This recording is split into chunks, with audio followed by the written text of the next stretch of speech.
First of all, Joe, did you see the guy yesterday, his debut MMA match? He won, by the way. He has no lower body. Yes, Zion. Yeah. Dude, incredible. It was unbelievable. How fast he closes the distance with no legs. And so what my question is, Zion Clark. Amazing. Are you allowed, is he considered a downed opponent? That's a good question. Because that Changes the game. That makes him OP. Because you can't kick him. You can kick him in the body. You can kick a downed opponent in the body.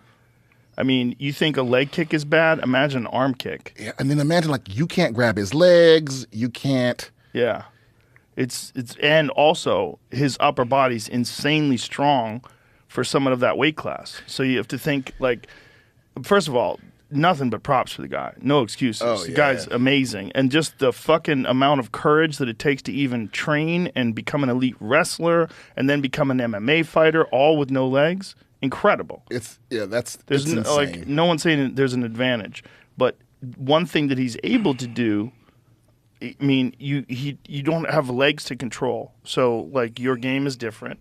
There's, in the stand-up game, you know, punches, like, if you're punching a guy that's down like that and literally is at the hips, like, you have to, like, bend your knees down and try to punch him, like, to train for that guy. How do you train for that? All your power comes from your legs. So if you can't push off when you punch, you can't really load up and, you know. And if you leg kick that guy in his arm and break his arm, that's fucked up. But also now he can't even get around. But he's probably so, because here's the thing, you know that old quote about, like, don't argue with a fool because they'll drag you down to their level and beat you with experience. Right. It's like that. It's like he has way more experience down there than you do, and you got to get down there. Look how fast he can move just on his arms. That's insane. Boy, that's terrifying. 33-inch vertical jump with his hands. That's incredible. Or whatever that means. Have you ever seen that woman who was born with no legs and she does everything with her feet? She puts her lipstick on with her feet. She eats with her feet. She writes her name with her feet. Yeah, it's crazy. She has dexterity with her feet like people have with their hands, which makes you think, like, I wonder if that's like a skill that we all could acquire. We just don't, because we don't use our legs for that. Because, like, there's certain things that people could do with their hands, right? Like, if you ever see, like, a guy who's really good at boxing, they can, like, have you done any boxing? A little bit, yeah.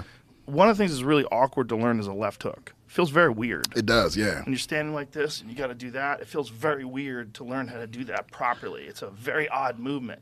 And people are all like, but eventually it gets to the point where it's natural. Like, in a fight, it just comes out. Like, you train it. Yeah. So there's all these, like, hidden abilities that our bodies have, but we just don't ever use them in that way.